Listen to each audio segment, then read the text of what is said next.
میں اپنے بیٹے کے اسکول میں پرنسپل کے آفس میں بیٹھا پرنسپل کا انتظار کر رہا تھا۔ کل پھر اسکول سے توقیر کی شکایت آئی تھی کہ اس نے پھر سے اسکول میں لڑائی کی ہے۔ نہیں معلوم توقیر ایسا کیوں کر رہا ہے۔ کئی بار اسے منع کیا ہے کہ اگر کوئی تنگ کرے تب بھی اسے اگنور کرو، مگر وہ ہے کہ اسے اپنے غصے پر قابو ہی نہیں ہے۔ اتنے میں پرنسپل صاحب آفس میں داخل ہوئے اور اپنی کرسی پر بیٹھ گئے۔ میں نے انہیں سلام کیا اور ان سے ہاتھ ملایا۔ انہوں نے ہاتھ ملاتے ہوئے کہا، آپ توقیر کے والد ہیں؟ میں نے مسکراتے ہوئے کہا، جی سر، میں توقیر کا والد ہوں۔ پرنسپل صاحب نے ٹیبل کے سائڈ پر لگی بیل بجائی۔ آفس بوائے اندر آیا۔ پرنسپل صاحب نے کہا، یاسر صاحب سے کہو کہ توقیر اور دوسرے بچے کو لے کر آفس میں آ جائیں۔ آفس بوائے اوکے سر کہتا ہوا چلا گیا۔ میرا دل زور زور سے دھڑک رہا تھا۔ پرنسپل صاحب مجھ سے مخاطب ہوئے اور بولے، دیکھیں حماد صاحب، مجھے بذات خود بلا وجہ والدین کو ذرا سی بات پر بلانا پسند نہیں ہے۔ چھوٹے موٹے مسائل تو ہم خود روزانہ کی بنیاد پر ہینڈل کرتے رہتے ہیں، مگر آپ کے بیٹے کا ایشو سیریس ہے۔ وہ اپنے غصے پر قابو نہیں رکھ پاتا، ہائپر ہو جاتا ہے، اسے کنٹرول کرنا مشکل ہو جاتا ہے۔ حالانکہ بہت ذہین ہے، مگر مجھے نہیں معلوم وہ ایسا کیوں کر رہا ہے۔ ہر وقت اس کی کوئی نہ کوئی شکایت رہتی ہی ہے۔ میں کچھ کہنے ہی لگا تھا کہ اتنے میں میرے بیٹے کے ٹیچر یاسر میرے بیٹے توقیر اور اس کے کلاس فیلو کو لے کر آفس کے اندر آئے۔ ٹیچر کرسی پر بیٹھ گئے اور میرا بیٹا سر جھکائے کھڑا تھا۔ ٹیچر یاسر نے کہا، حماد صاحب، میں آپ کے بیٹے سے تنگ آ گیا ہوں۔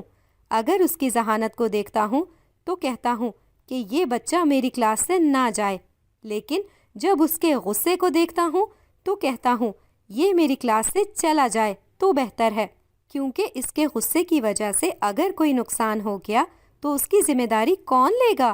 پرنسپل صاحب کہنے لگے، دیکھیے حماد صاحب، پہلے ہی ہم آپ کے بیٹے کو 3 وارننگ دے چکے ہیں۔ اب آپ بتائیں کہ ہم کیا کریں، کیونکہ وارننگ کی گنجائش اب بنتی نہیں ہے۔ میں نے کہا، سر پلیز ایسے نہ کہیں، میرا بیٹا بہت ذہین ہے۔ استاد یاسر نے میری بات کاٹتے ہوئے کہا، یہی تو میں کہہ رہا ہوں کہ ذہانت کا میں کیا کروں، میں توقیر کا غصہ نہیں جھیل سکتا۔ استاد کی یہ بات سن کر مجھ سے بھی نہیں رہا گیا۔ میں اٹھ کر کھڑا ہو گیا۔ میں نے بیٹے کو دونوں بازوؤں سے جھنجھوڑتے ہوئے بولا، توقیر، میں تمہاری روز روز کی شکایت سے تنگ آ چکا ہوں۔ تمہارا مسئلہ کیا ہے؟ کیوں تم ہر وقت مجھے شرمندہ کراتے ہو؟ توقیر خاموشی سے کھڑا تھا۔ میں اسے تھپڑ مارنے ہی والا تھا کہ استاد یاسر نے کھڑے ہو کر میرا ہاتھ پکڑ لیا اور بولا، رک جائیں حماد صاحب، بیٹھیں، بیٹھ کر بات کرتے ہیں۔ اس کے بعد یاسر استاد نے بچوں سے کہا، بیٹا آپ دونوں کلاس میں جاؤ اور لڑنا نہیں ہے۔ بچے چلے گئے۔ استاد یاسر نے کہا، دیکھیں بچوں کو مارنے سے ان کے مسائل تک پہنچا نہیں جا سکتا۔ توقیر ہمیشہ سے ہی اسکول کا برائٹ اسٹوڈنٹ رہا ہے، پہلے ایسا بالکل نہیں تھا، مگر جوں بڑا ہو رہا ہے اس کے لہجے میں تلخی آ رہی ہے، برداشت کم ہو رہا ہے۔ اس کی آخر وجہ کیا ہے؟ آپ نے یہ وجہ تلاش کرنی ہے، پرنسپل صاحب نے کہا، اور یہ وجہ آپ اس سے بات چیت کر کے ہی معلوم کر سکتے ہیں۔ مارنے پیٹنے سے کچھ نہیں ہوگا۔ میں اسے اسکول سے نکالنا نہیں چاہتا، لیکن آپ کو جلد از جلد توقیر کے مسئلے تک پہنچنا ہوگا، ورنہ یہاں سے توقیر کو آپ کسی بھی اسکول لے جائیں، وہاں بھی توقیر کا یہی رویہ رہا تو آپ اس کے کتنے اسکول تبدیل کریں گے؟ اس لیے حماد صاحب، آپ ایک اچھے آدمی ہیں، میں آپ کو ایک اور موقع دے رہا ہوں کہ بیٹے پر توجہ دیں۔ میں نے کہا، پرنسپل صاحب آپ کا بہت بہت شکریہ۔ سچ پوچھیں تو ایسی بات نہیں ہے کہ میں نے توقیر کو پہلے نہیں سمجھایا، اسے بہت سمجھایا ہے، وارن بھی کیا ہے، مگر نہ جانے وہ کیوں ایسا کر رہا ہے۔ پرنسپل نے کہا، وارن نہ کریں، اس کے ساتھ بات کریں، بات کرنے سے آپ معاملے کی تہہ تک پہنچیں گے۔ یاسر استاد نے کہا، اگر پھر بھی کوئی حل نہ ملے تو میرا مشورہ ہے کہ کسی سائیکالوجسٹ سے رابطہ کریں۔ میں نے چونک کر ان کی طرف دیکھا تو وہ بولے، دیکھیں ہمارے معاشرے میں سائیکالوجسٹ کے پاس لوگ صرف اسی وقت جانا چاہتے ہیں جب سچ مچ کوئی پاگل ہو جائے، جبکہ ایسا نہیں ہے۔ سائیکالوجسٹ ہمارے جذبات میں آنے والے اتار چڑھاؤ کو اسٹڈی کرتا ہے اور ہمیں خود کو سمجھنے میں ہماری مدد کرتا ہے۔ اس لیے آپ یہ نہ سوچیں کہ میں خدا نخواستہ توقیر کو ذہنی مریض سمجھ رہا ہوں۔ میں تو بس یہ کہہ رہا ہوں کہ اگر آپ کو وہ کچھ نہیں بتاتا تو ڈاکٹر اپنے طریقے سے اس کے مسائل کو سمجھنے کی کوشش کرے گا۔ میں سوچ میں پڑ گیا کہ پرنسپل صاحب بولے، حماد صاحب آپ زیادہ نہ سوچیں، سب ٹھیک ہو جائے گا۔ استاد ہونے کے ناطے ہم آپ کو درست مشورہ دے رہے ہیں۔ میں نے کہا، آپ بالکل درست کہہ رہے ہیں، میں آپ سے مکمل اتفاق کرتا ہوں، اور جیسے آپ نے کہا میں بالکل ویسا ہی کروں گا۔ پرنسپل صاحب نے کہا، بہت اچھی بات ہے۔ میں نے پرنسپل اور ٹیچر یاسر کے ساتھ مصافحہ کیا اور آفس سے باہر نکل آیا۔ اسکول میں بریک ٹائم تھا، بچے ہر طرف کھیل رہے تھے۔ آج مجھے ابو کی یاد آ رہی تھی۔ میرے ابو بہت بڑے عامل تھے۔ اپنے وفات سے چند دن پہلے انہوں نے کہا تھا کہ میرا حساب بتاتا ہے کہ تمہارا بیٹا پیدا ہوگا وہ نارمل بچوں سے کچھ الگ ہوگا، اس کی بہت حفاظت کرنا۔ ابو مجھے بھی کہا کرتے تھے کہ عملیات سیکھ لو، مگر مجھے عملیات سیکھنے میں کوئی دلچسپی نہ تھی۔ میں ان سے کہا کرتا تھا کہ ابو یہ کام بہت مشکل ہے، ایسا لگتا ہے کہ جیسے آپ ہر وقت پریشانی میں مبتلا ہوں۔ تو وہ ہنس کر کہتے تھے کہ بیٹا زندگی تو نام ہی پریشانی کا ہے۔ انہوں نے مجھے ایک لاکٹ بھی دیا تھا کہ جس دن بیٹے کی پریشانی کو لے کر میری یاد آئے تو یہ لاکٹ بیٹے کے گلے میں ڈال دینا، دیر نہ کرنا۔ میں انہی سوچوں میں گم اسکول سے نکل آیا۔ باہر میری گاڑی کھڑی تھی، میں گاڑی میں بیٹھا اور اسٹور کی بجائے گھر کی طرف روانہ ہو گیا۔ میں نے جیب سے موبائل نکالا، کال ملائی، لڑکے نے فون اٹھایا۔ میں نے کہا، مجھے اسٹور آنے میں دیر ہو جائے گی، میرے آنے تک تم اسٹور سنبھال لینا۔ وہ بولا، اوکے سر، میں سنبھال لوں گا۔ میں نے فون بند کر دیا اور گاڑی ڈرائیو کرنے لگا۔ ابو کی وفات کے ٹھیک 5 سال بعد توقیر پیدا ہوا تھا۔ اللہ نے 4 بیٹیوں کے بعد بیٹا عطا کیا تھا۔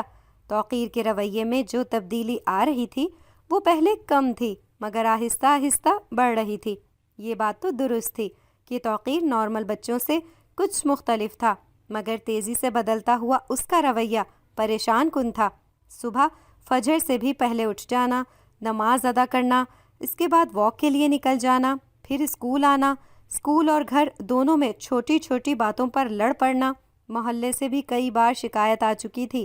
چھت پر کافی دیر تنہا بیٹھا رہنا۔ آج کل تو کھانا بھی کم کھانے لگا تھا، کہتا تھا کہ ایسا لگتا ہے کہ جیسے کھانے پینے میں انٹرسٹ ختم ہو گیا ہو، جبکہ اس عمر کے بچے کتنے شوق سے کھاتے پیتے ہیں۔ توقیر 7ویں جماعت میں پڑھ رہا تھا، نرسری کلاس سے ہی اسکول میں ٹاپ کر رہا تھا، اسکول کے ذہین طالب علموں میں سے ایک تھا۔ نہ صرف پڑھائی بلکہ گیمز میں بھی توقیر کا مقابلہ نہیں تھا، مگر توقیر کی سنجیدگی، اس کا بڑھتا ہوا غصہ ہمارے لیے پریشانی کا باعث بنا ہوا تھا۔ گھر آ گیا، چوکیدار نے گیٹ کھولا، میں گاڑی لے کر اندر داخل ہوا۔ میں نے گاڑی گیراج میں کھڑی کی، اندر آ گیا۔ میری بیوی شگفتہ ڈرائنگ روم میں بیٹھی اخبار پڑھ رہی تھی۔ مجھے دیکھتے ہی بولی، حماد کیا بنا، آپ اسکول گئے تھے؟ میں نے کہا، ہاں کچھ نہیں۔ یہ کہہ کر میں اپنے کمرے میں چلا آیا۔ شگفتہ بھی میرے پیچھے پیچھے کمرے میں ہی آ گئی۔ میں الماری میں کچھ تلاش کر رہا تھا۔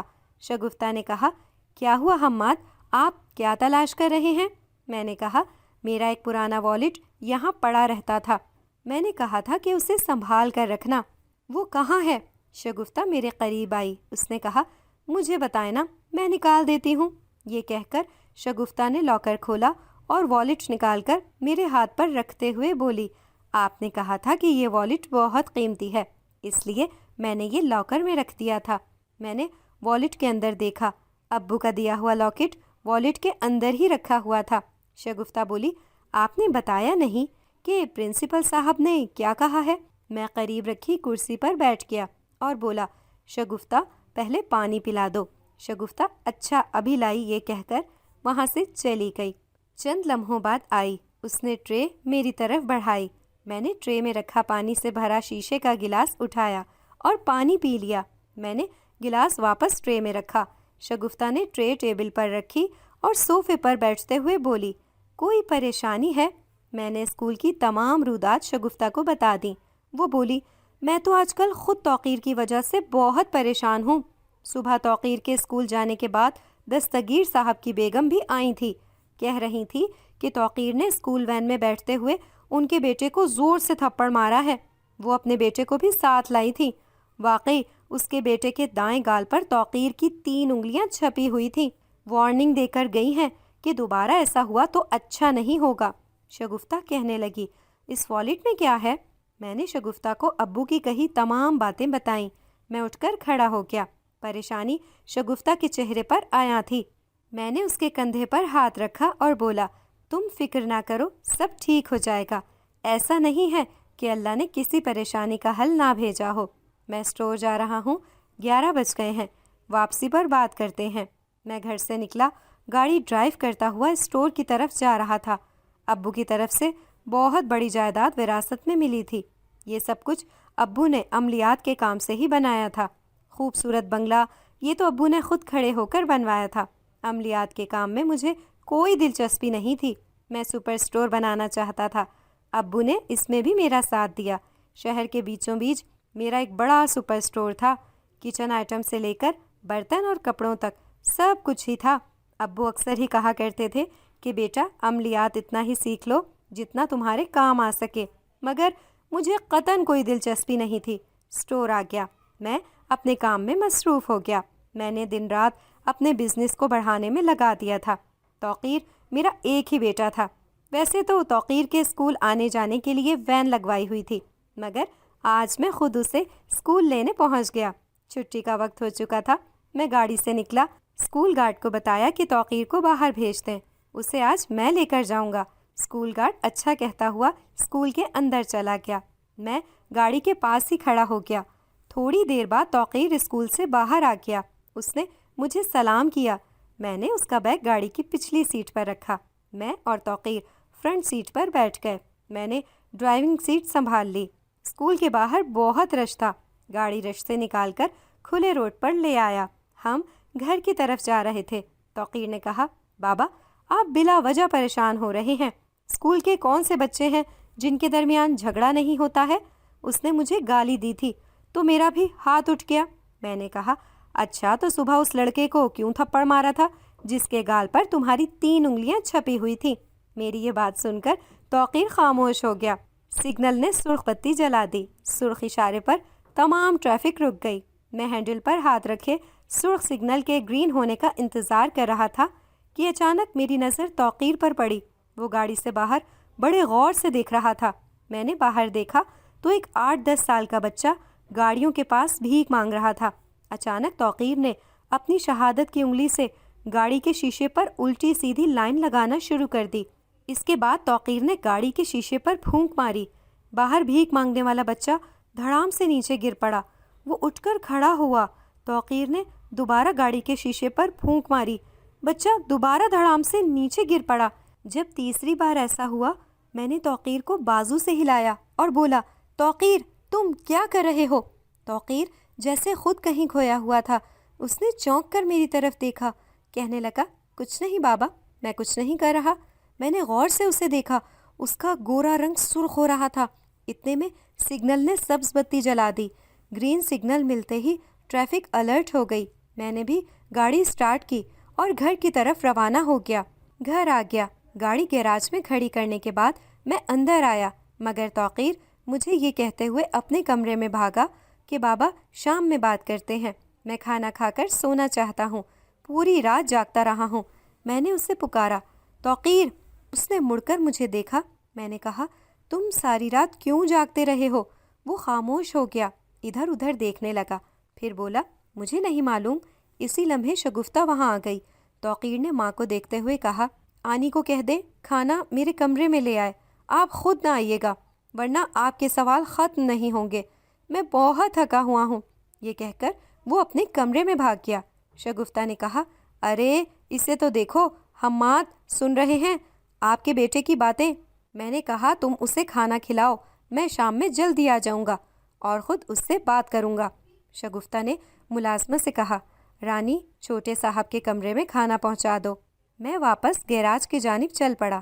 شگفتہ میرے ساتھ ساتھ گیراج آئی۔ جو ہی میں گاڑی میں بیٹھنے لگا، شگفتہ نے کہا، بیٹیوں کا ہاسٹل سے فون آیا تھا، کہہ رہی تھی کہ کالج کی فیس اور پاکٹ منی بھجوا دیں۔ میں نے کہا، ہاں مجھے یاد ہے، تم فکر نہ کرو، میں اسٹور پہنچتے ہی سیما کے اکاؤنٹ میں پیسے ٹرانسفر کر دیتا ہوں۔ یہ کہہ کر میں گاڑی میں بیٹھا۔ شگفتہ نے مجھے الوداع کہا۔ میں واپس اسٹور کی طرف روانہ ہو گیا۔ میری 2 بڑی بیٹیوں کی شادی ہو چکی تھی، جبکہ 2 چھوٹی بیٹیاں دونوں جڑواں ہیں اور اسلام آباد کے ایک میڈیکل کالج سے MBBS کر رہی ہیں۔ دونوں کو ہی ڈاکٹر بننے کا شوق ہے۔ اسی لمحے میں نے اپنی جیب میں ہاتھ ڈالا۔ اوہ شٹ! ٹینشن میں توقیر کو لاکٹ پہنانا ہی بھول گیا۔ آج کا دن تو پریشانی میں ہی نکل گیا۔ میں اسٹور پہنچا اور ضروری کاموں میں لگ گیا۔ شام میں گھر واپس آیا۔ شگفتہ نے بتایا توقیر چھت پر بیٹھا ہوا ہے۔ میں چھت پر ہی چلا آیا۔ توقیر بالکنی میں بیٹھا نیلے آسمان کو دیکھ رہا تھا، ساتھ ہی چارپائی پر اس کی کتابیں رکھی ہوئی تھیں۔ میں توقیر کے قریب جا کر بیٹھ گیا۔ وہ میری طرف متوجہ ہوا اور میرے سامنے کھڑا ہو گیا۔ کہنے لگا، بابا میں جانتا ہوں آپ مجھ سے کیا پوچھنا چاہتے ہیں، مگر سچ پوچھیں تو میرا کوئی قصور نہیں ہے۔ مجھے غصے پر قابو نہیں رہتا، نہ جانے کیوں مجھے خود معلوم نہیں۔ میں چاہتا تو ہوں کہ اگنور کروں جیسا کہ آپ کہتے ہیں، مگر میں کر نہیں پاتا ہوں۔ جانتے ہیں ایسا کیوں ہے؟ مجھے بہت عجیب لگ رہا ہے یہ بتاتے ہوئے۔ میں نے کہا، بیٹا عجیب و غریب کو چھوڑو، مجھے بتاؤ تاکہ ہم اس کا کوئی حل نکال سکیں۔ توقیر نے کہا، حل تو مشکل ہے بابا، لیکن بات یہ ہے کہ جب کوئی مجھے تنگ کرتا ہے تو مجھے ایسا لگتا ہے جیسے وہ مجھے چڑھا رہا ہے۔ مجھے وہ ایک نہیں کئی لوگ نظر آنے لگتے ہیں۔ میں نے حیرت سے اسے دیکھا اور بولا، کیا مطلب کئی کا؟ وہ بولا، بابا آپ جیسے میرا کلاس فیلو شاہد، جس سے میں نے لڑائی کی ہے، وہ کئی دن سے مجھے تنگ کر رہا تھا کہ میں ہر سال ٹاپ کرتا ہوں، اس لیے مغرور ہوں۔ مگر کل جب اس نے 3-4 کلاس فیلوز کو اکٹھا کر کے مجھے تنگ کرنا شروع کیا، میری کتابیں چھیننے لگا، میں نے منع بھی کیا، مگر اچانک ہی مجھے صرف شاہد نہیں بہت سارے شاہد نظر آنے لگے۔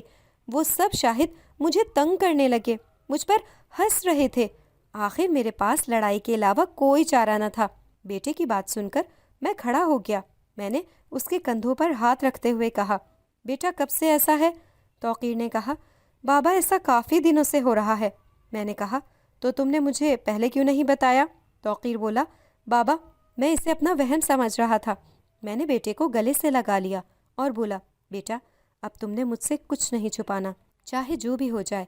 میں نے اپنی جیب سے ابو کا دیا ہوا لاکٹ نکالا اور بیٹے کو پہناتے ہوئے بولا، بیٹا یہ لاکٹ تمہارے دادا نے خاص تمہارے لیے دیا تھا، اسے کبھی خود سے الگ مت کرنا۔ اگلے دن صبح سویرے ہم سب ناشتے کی ٹیبل پر اکٹھے تھے۔ شگفتہ نے کہا، توقیر اب تک اپنے کمرے سے باہر نہیں نکلا، کیا اس نے اسکول نہیں جانا ہے؟ دیر ہو رہی ہے۔ میں نے کہا، جاؤ بلا لاؤ اسے۔ شگفتہ توقیر کے کمرے میں گئی، مگر توقیر اپنے کمرے میں نہیں تھا۔ نہایت پریشانی کے عالم میں شگفتہ نے توقیر کو آوازیں دینا شروع کر دیں۔ میرا بھی ماتھا ٹھنکا۔ میں اٹھا، توقیر کے کمرے کی طرف چل پڑا۔ اتنے میں شگفتہ کمرے سے نکل آئی۔ شگفتہ نے کہا، ہمارا بیٹا کمرے میں نہیں ہے۔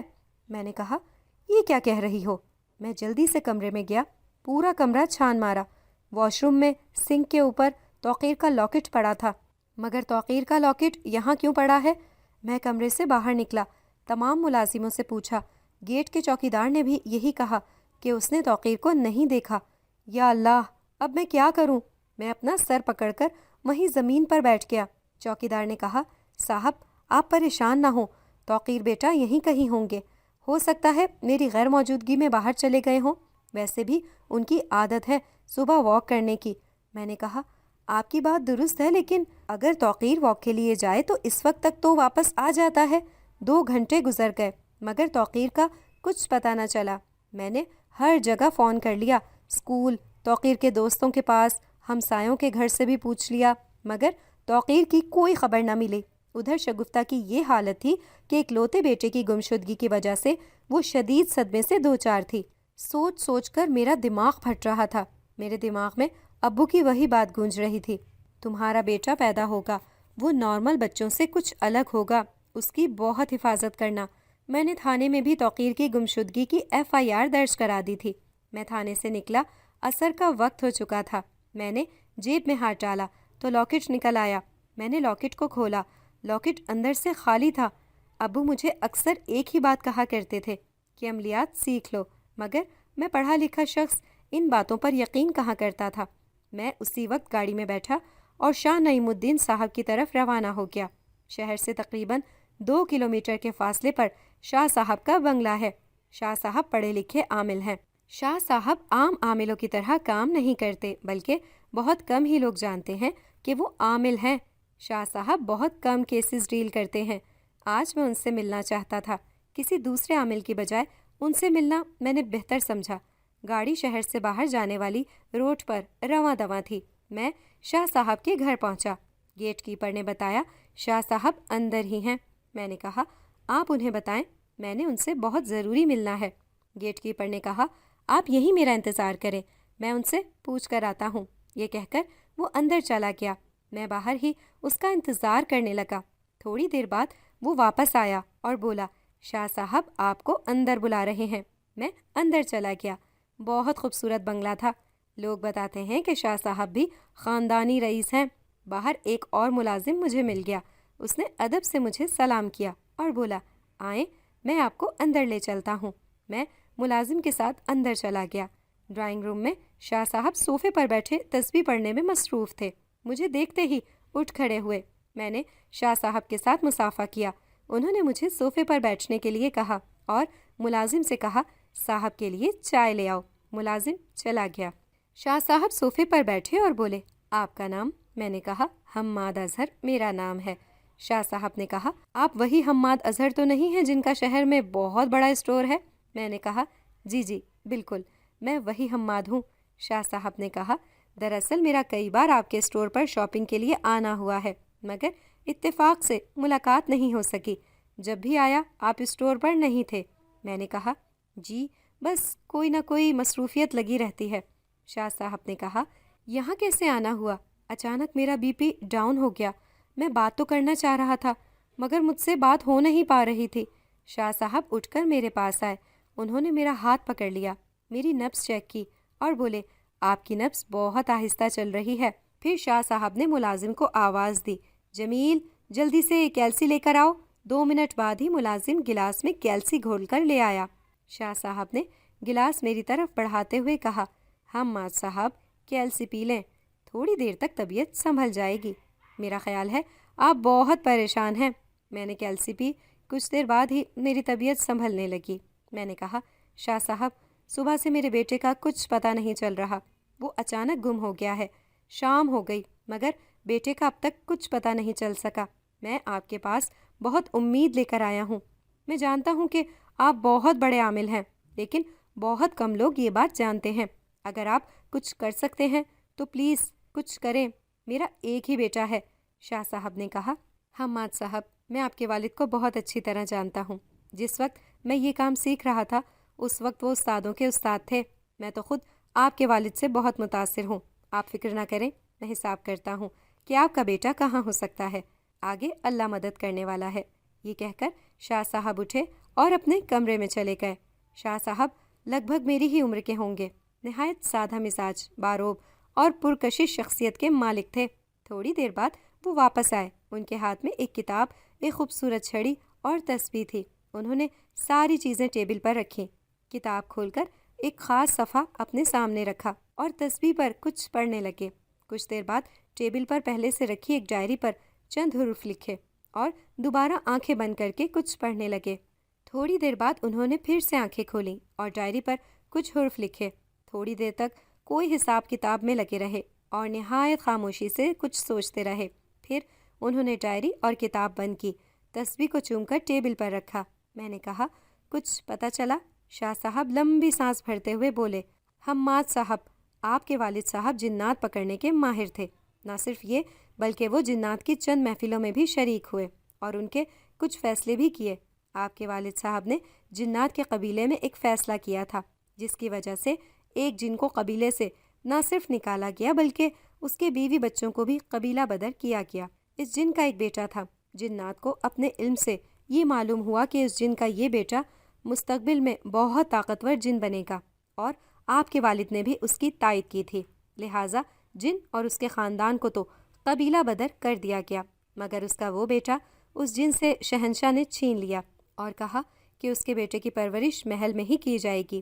جن روتا چلاتا رہا کہ اس کا بیٹا اس کے حوالے کیا جائے، مگر شہنشاہ جنات نے اس کا بیٹا اسے نہ دیا اور اسے قبیلہ بدر کر دیا۔ وہ جن باغی ہو گیا اور اس نے قسم کھائی کہ آپ کے والد کے خاندان میں سے اس بچے کو نہیں چھوڑے گا جو گھر کا سب سے لاڈلا بچہ ہوگا۔ اتفاق سے آپ کا بچہ ہے بھی اکلوتا، اور آپ کے بچے پر جو بھی اثرات ہیں یہ اسی جن کے ہیں۔ پھر شاہ صاحب نے کہا، کیا آپ کے والد صاحب نے آپ کے بیٹے کے حوالے سے کوئی خاص بات آپ کو بتائی تھی؟ میں نے کہا، انہوں نے مجھ سے بس یہی کہا تھا کہ تمہارا ایک بیٹا پیدا ہوگا، وہ نارمل بچوں سے مختلف ہوگا، اس کی حفاظت کرنا۔ پھر میں نے جیب سے لاکٹ نکال کر شاہ صاحب کو دیتے ہوئے کہا، اور یہ لاکٹ میرے والد صاحب نے مجھے دیا تھا کہ جب تمہیں بہت زیادہ پریشانی محسوس ہو تو یہ لاکٹ اپنے بیٹے کے گلے میں ڈال دینا۔ میں نے یہ لاکٹ بیٹے کو کل شام پہنایا تھا اور آج صبح وہ غائب ہو گیا، مگر اس کا لاکٹ اس کے کمرے میں ہی تھا۔ اب میں کیا کروں گا؟ میں اپنے بیٹے کو کیسے واپس لاؤں گا؟ اس کا کوئی طریقہ تو ہوگا؟ شاہ صاحب بولے، ایک راستہ تو ہے، لیکن اس کے لیے… میں نے کہا، کیسا راستہ؟ آپ مجھے بتائیں، میں اپنے بیٹے کو واپس لانے کے لیے سب کچھ کروں گا۔ شاہ صاحب نے کہا، آپ کو اپنے بیٹے کو واپس لانے کے لیے جنات کی بستی میں جانا پڑے گا۔ میں نے حیرت سے کہا، جنات کی بستی؟ شاہ صاحب بولے، جی، آپ کو جنات کی بستی میں جانا پڑے گا۔ میں نے کہا، لیکن میں وہاں کیسے جاؤں گا؟ شاہ صاحب سوچ میں پڑ گئے، تھوڑی دیر بعد بولے، آپ جنات کی بستی میں چلے تو جائیں گے، مگر وہاں جانے سے پہلے آپ کو جن کا بھیس بدلنا پڑے گا۔ میں نے کہا، یہ آپ کیا کہہ رہے ہیں؟ میں انسان ہوں، میں جن کیسے بن سکتا ہوں؟ شاہ صاحب نے کہا، میرے پاس ایک طریقہ ہے، مگر اس کی شرط یہ ہے کہ آپ نے 48 گھنٹے کے اندر اندر جنات کی بستی میں اپنے بیٹے کو تلاش کرنا ہے اور اسے لے کر وہاں سے نکلنا ہے۔ اگر آپ 48 گھنٹے میں وہاں سے نہ نکل سکے تو آپ کبھی واپس نہیں آ سکیں گے۔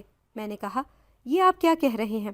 شاہ صاحب نے کہا، دیکھیے حماد صاحب، مجھے آپ سے ہمدردی ہے، مگر میں صرف اتنا کہہ سکتا ہوں کہ آپ کو صحیح راستہ بتاؤں۔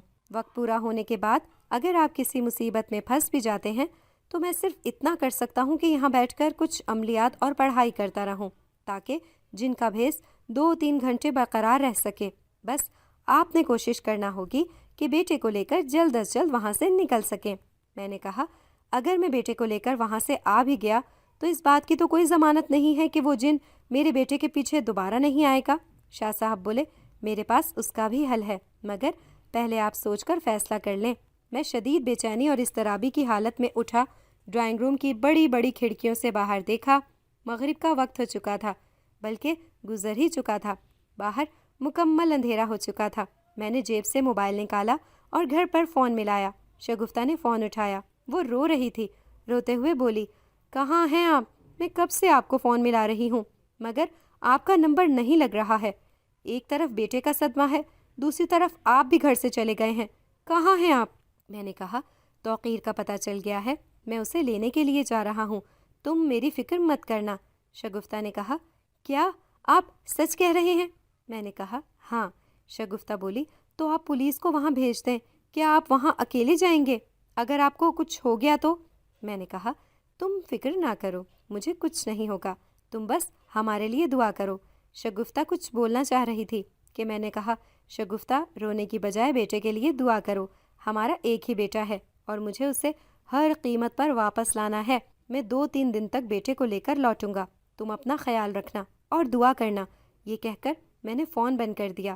شاہ صاحب صوفے سے اٹھ کر کھڑے ہو چکے تھے، کہنے لگے، تو آپ نے فیصلہ کر لیا؟ میں نے کہا، جی۔ شاہ صاحب نے کہا، ٹھیک ہے، پھر میرے ساتھ آئیں۔ شاہ صاحب مجھے لے کر ایک کمرے میں چلے گئے۔ فرش پر پہلے سے ہی ایک بڑا سا گول دائرہ لگا ہوا تھا۔ شاہ صاحب نے مجھے گول دائرے میں بیٹھنے کے لیے کہا، میں گول دائرے میں بیٹھ گیا۔ شاہ صاحب نے الماری سے لکڑی کا چھوٹا سا ایک صندوق نکالا، وہ اپنی کتاب، تسبیح اور صندوق لے کر گول دائرے میں میرے سامنے بیٹھ گئے۔ شاہ صاحب نے صندوق میرے سامنے کھولا، اس میں سے عطر کی ایک بوتل نکالی اور بولے، حماد صاحب، یہ عطر کوئی عام عطر نہیں ہے، اسے لگاتے ہی آپ جنات کے بھیس میں تبدیل ہو جائیں گے، اس کی خوشبو تقریباً 48 گھنٹے تک آپ کے ساتھ رہے گی۔ جب تک اس کی خوشبو آپ کے ساتھ رہے گی تب تک کوئی آپ کو پہچان نہیں سکے گا، مگر جیسے ہی اس کی خوشبو ختم ہوگی آپ پہچانے جائیں گے۔ میں نے کہا اگر میں اپنے بیٹے کو لے بھی آیا تو وہ جن؟ شاہ صاحب نے میری بات کاٹتے ہوئے کہا جی جی، اس کا حل بھی میرے پاس ہے۔ پھر انہوں نے صندوق سے ایک انگوٹھی نکالی اور بولے آپ نے کوشش کرنی ہے کہ آپ شہنشاہ تک پہنچ جائیں، کیونکہ شہنشاہ جنات آپ کو نقصان پہنچنے نہیں دے گا، مگر میں یقین سے نہیں کہہ سکتا کہ آپ شہنشاہ تک پہنچ پاتے ہیں یا نہیں، کیونکہ شہنشاہ ہر کسی سے نہیں ملتا ہے۔ اگر شہنشاہ تک آپ کی رسائی ممکن ہو جاتی ہے تو آپ نے شہنشاہ کو تمام تفصیل بتانی ہے۔ مجھے یقین ہے کہ شہنشاہ آپ کی مدد ضرور کرے گا، لیکن اگر آپ شہنشاہ تک نہیں پہنچ پاتے تب آپ نے کوشش کرنی ہے کہ کسی بھی طرح یہ انگوٹھی شہنشاہ تک پہنچ جائے۔ مجھے یقین ہے کہ آپ کے بیٹے کو جنات کی بستی میں قید کر کے رکھا گیا ہے، اور اس میں اس جن کا بیٹا اپنے باپ کی مدد کر رہا ہے، کیونکہ وہ بھی جانتے ہیں کہ جنات کی بستی سے آپ کے بیٹے کو کوئی رہا نہیں کرا سکتا۔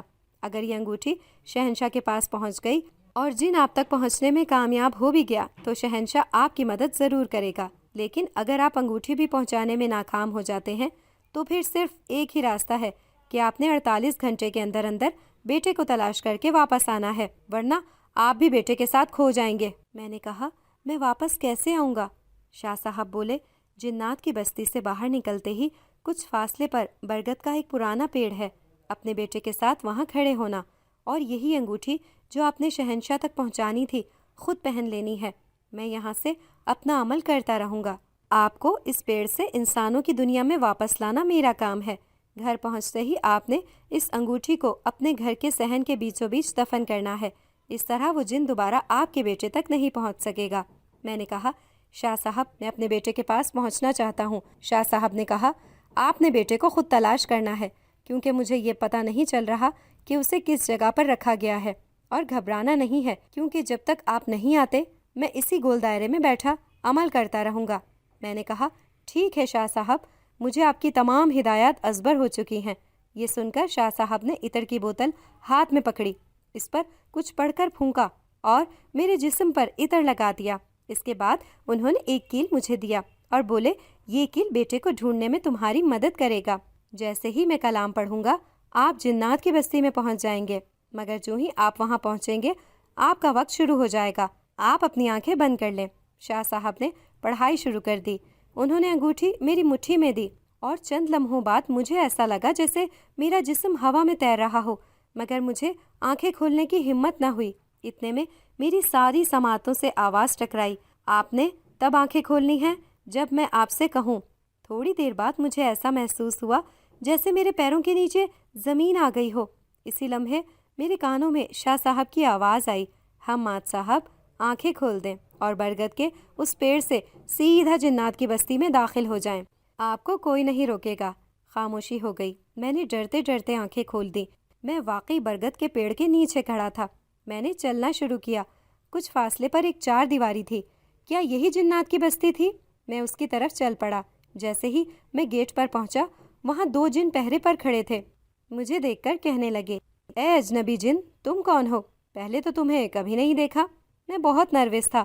میں نے ہمت جمع کی اور کہا میں جنات کے دوسرے قبیلے سے آیا ہوں، میرے رشتہ دار رہتے ہیں، ان سے ملنے کے لیے آیا ہوں۔ ان میں سے ایک جن بولا اچھا تو کون سے رشتہ دار ہیں آپ کے؟ مگر اس سوال کا میرے پاس کوئی جواب نہ تھا کہ اسی لمحے ایک بچہ دوڑتا ہوا آیا۔ اس نے ہاتھ میں بڑا سا برتن لیا ہوا تھا، اس کے اندر سالن تھا۔ وہ جن سے ٹکرایا، سارا سالن نیچے گر پڑا۔ جن نے کہا او شرارتی بچے، یہ تم نے کیا کیا؟ دوسرے جن نے مجھ سے کہا اچھا تم تو اندر جاؤ، تم یہاں کیوں کھڑے ہو؟ اسی لمحے میری جان میں جان آئی۔ میں جلدی سے جنات کی بستی میں داخل ہو گیا۔ یہاں بھی رات کا ہی وقت تھا، شاید ان کی اور ہماری دنیا ایک ہی ہے، بس ان کی اور ہماری دنیا کے بیچ ایک پردہ حائل ہے جس کی وجہ سے وہ ہمیں نظر نہیں آتے۔ جن کا وہ بچہ میرے لیے فرشتہ ثابت ہوا تھا۔ رات کا وقت تھا، شاید اپنے بیٹے کو ڈھونڈنے کے لیے یہ بالکل صحیح وقت تھا، لیکن میں اسے کیسے ڈھونڈوں، کس سے اس کا پتہ پوچھوں؟ یہ ساری باتیں مجھے پریشان کر رہی تھیں۔ شاہ صاحب نے مجھے کہا تھا کہ شہنشاہ سے ملنے کی کوشش کرنا۔ میں محل کی طرف چل پڑا۔ مگر میرے لیے ایک مشکل اور بھی تھی، میں جن ہی صحیح مگر یہاں اجنبی تھا۔ یا اللہ میری مدد کر، میں تیرا پریشان بندہ ہوں، بڑی مصیبت میں مبتلا ہوں، مجھے رستہ دکھا، میرا بیٹا مجھے لوٹا دے۔ میرے مالک، یقیناً وہ تیری امانت ہے، لیکن تو اسے لوٹانے پر قدرت رکھتا ہے۔ میں دل ہی دل میں دعا کر رہا تھا اور چلا جا رہا تھا، نہیں معلوم تھا کہاں جانا ہے۔ اتنے میں ایک جن میرے قریب سے گزرا اور بولا، بھائی رات ہو گئی ہے، مغرب ہوتے ہی تمام جنات اپنے گھروں میں چلے جاتے ہیں، تم یہاں کیوں گھوم رہے ہو؟ میں نے کہا، میں جنات کے دوسرے قبیلے سے آیا ہوں، شہنشاہ سے ملنا چاہتا ہوں۔ وہ بولا، لیکن اس وقت شہنشاہ کسی سے نہیں ملتے، کیا تمہیں کوئی پریشانی ہے؟ میں نے چند لمحے سوچا اور بولا، جی پریشانی ہے، میرا بچہ یہاں قید ہے، مجھے اسی سلسلے میں شہنشاہ سے ملنا ہے۔ وہ بولا، اچھا تو یہ بات ہے، لیکن تمہیں صبح کا انتظار کرنا پڑے گا۔ ویسے تو شہنشاہ بچوں کو قید کرنے کے خلاف ہیں، مگر میرا خیال ہے کہ مسئلہ زیادہ گھمبیر نہ ہو تو شہنشاہ تمہاری مدد ضرور کریں گے۔ یہ کہہ کر وہ چل پڑا۔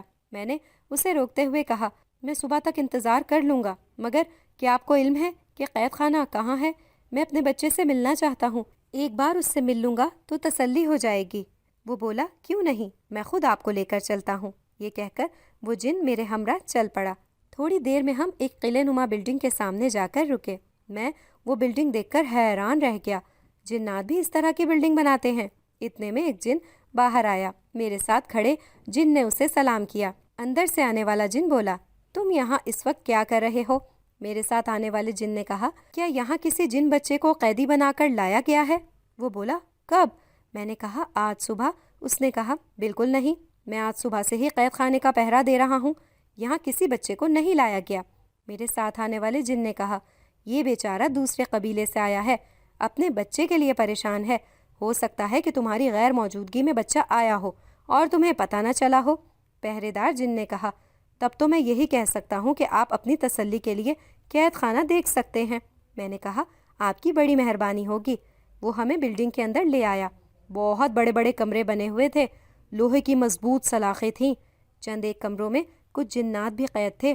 میں نے پورا قید خانہ دیکھ لیا۔ اس کی بات درست تھی، یہاں میرا بیٹا توقیر نہیں تھا۔ میں مایوسی کے عالم میں بلڈنگ سے باہر نکلا۔ قید خانے کے پہرہ دار جن نے کہا، میرا خیال ہے آپ کو تسلی ہو گئی ہوگی، شہنشاہ نے بچوں کو قید کرنے سے سختی سے منع کر رکھا ہے، اور اگر کسی بچے سے کوئی بڑی غلطی ہو بھی جائے تب بھی اسے سزا کے طور پر کچھ دنوں کے لیے گھر کے اندر ہی قید رکھنے کا حکم دیا ہے۔ میں جن کے ہمراہ واپس چل پڑا۔ تھوڑی دور آنے کے بعد اس نے کہا، اس وقت آپ کا جانا مناسب نہیں ہے، اگر آپ شہنشاہ سے ملنا چاہتے ہیں تو آج رات کے لیے میرے مہمان بن سکتے ہیں۔ اس کی یہ بات سن کر میں بہت خوش ہوا۔ میں نے اس کا شکریہ ادا کیا اور اس کے ساتھ اس کے گھر چل پڑا۔ میں اس کے گھر پہنچا، اس نے مجھے اپنے مہمان خانے میں بٹھایا اور بولا، آپ یہاں بیٹھیں، میں ابھی آتا ہوں۔ وہ گھر کے اندر چلا گیا۔ چند لمحوں بعد باہر سے آوازیں آنے لگیں۔ میں اٹھ کر باہر دیکھنے ہی والا تھا کہ ان آوازوں نے مجھے چونکا دیا۔ میں کان لگا کر باہر آنے والی آوازیں سننے لگا۔ باہر کوئی جن کہہ رہا تھا، یہ بچہ یہاں سے انسانوں کی دنیا میں واپس نہیں جائے گا، آپ بالکل فکر نہ کریں۔ یقیناً یہ توقیر کے بارے میں ہی بات ہو رہی تھی۔ مجھے قدموں کی آہٹ سنائی دی۔ میں جلدی سے اپنی جگہ پر آ کر بیٹھ گیا۔ اتنے میں وہ جن اندر آیا، مجھے دیکھ کر ٹھٹک کر رک گیا۔ اسی لمحے میرا میزبان جن بھی مہمان خانے میں آ گیا۔ باہر سے آنے والے جن نے پوچھا، چاچا یہ کون ہے؟ اس کا سوال سن کر میں گھبرا گیا، مگر میرے میزبان جن نے کہا، یہ جنات کے دوسرے قبیلے سے آیا ہے، تم سناؤ تم کہاں جا رہے ہو؟ وہ بولا، میں کسی ضروری کام سے جا رہا ہوں۔ میرے میزبان نے پوچھا، کیسا ضروری کام؟ وہ بولا، مجھے قیدی کو بحفاظت کسی دوسری جگہ پر پہنچانا ہے اور یہ کام آج رات ہی کرنا ہے، اسی لیے میں چلتا ہوں، میں آپ کو یہی بتانے کے لیے آیا تھا۔ میرے میزبان جن نے کہا، اوہ اچھا ٹھیک ہے، پھر تم جاؤ، مگر جلدی آ جانا۔ میرے دل میں بہت سارے وسوسے اٹھ رہے تھے۔ اگر یہ میرے بیٹے توقیر کے بارے میں ہی بات کر رہا تھا تو اس کا مطلب ہے کہ یہ توقیر کو کہیں اور پہنچانے والا تھا۔ وہ جن چلا گیا۔ میرے میزبان جن نے مجھ سے کہا، آپ یہیں بیٹھیں، میں آپ کے لیے کھانا لے کر آتا ہوں۔ یہ کہہ کر جیسے ہی وہ گیا، میں اٹھا اور اس جن کے پیچھے چل پڑا۔ میں اس جن کا پیچھا کر رہا تھا۔ کافی دور چلنے کے بعد وہ ایک گھر کے اندر گیا۔ جنات کی بستی میں جگہ جگہ خیمے بھی لگے ہوئے تھے۔ میں ایک خیمے کے پیچھے چھپ گیا۔ تھوڑی دیر بعد وہ واپس آیا۔ اس نے اپنے کندھے پر ایک بچے کو لادا ہوا تھا۔ چاند کی مدھم روشنی میں نے پہچان لیا، یہ میرا بیٹا توقیر تھا۔ اس نے توقیر کے دونوں ہاتھ اور منہ کو کپڑے سے باندھ رکھا تھا۔ وہ توقیر کو لے کر ایک انجان سمت میں چل پڑا۔ میں بھی اس کے پیچھے پیچھے تھا۔ چلتے چلتے بستی سے بہت دور کچھ اونچے پہاڑ تھے۔ وہ توقیر کو لے کر پہاڑوں کی طرف چل پڑا۔ وہ توقیر کو لے کر ایک غار میں داخل ہوا۔ میں جو اس کا پیچھا کر رہا تھا، میں غار کے باہر کھڑا ہو کر سننے لگا۔ اندر سے آواز آئی، بہادر لڑکے، تم تھوڑی دیر میرا یہیں انتظار کرو، کیونکہ ہم نے یہاں سے کہیں اور جانا ہے۔ یہاں سے بھاگنے کی کوشش مت کرنا، کیونکہ یہ تمہاری دنیا نہیں ہے۔ اس کے بعد خاموشی ہو گئی۔ میں نے تھوڑا سا اندر جھانک کر دیکھا۔ توقیر اکیلا نیچے بیٹھا ہوا تھا۔ میں جلدی سے غار کے اندر داخل ہوا۔ توقیر مجھے پھٹی پھٹی آنکھوں سے دیکھ رہا تھا۔ میں نے اس کے ہاتھ اور منہ کو کھولا۔ وہ بولا، بابا آپ یہاں؟ میں نے بیٹے کو گلے سے لگا لیا۔ اتنے میں میرے کانوں میں سرگوشی ہوئی، حماد صاحب جلدی یہاں سے نکلیں، یاد رکھیں کیل اور انگوٹھی گم نہیں ہونی چاہیے۔ چھپنے کے لیے سب سے بہترین جگہ محل ہے۔ یہ تو شاہ صاحب کی آواز تھی۔ اس کا مطلب ہے کہ وہ اپنے عمل سے مسلسل مجھ پر نظر رکھے ہوئے تھے۔ میں بیٹے کو لے کر غار سے باہر نکلا۔ محل میں نے آتے ہی دیکھ لیا تھا۔ بیٹے کا ہاتھ پکڑے میں محل کی طرف بھاگ رہا تھا۔ میں نے کیل بیٹے کو پکڑاتے ہوئے کہا، بیٹا اس کیل کو مضبوطی سے اپنی مٹھی میں دبا لو، یہ تمہاری حفاظت کرے گا اور اسے گم نہ ہونے دینا۔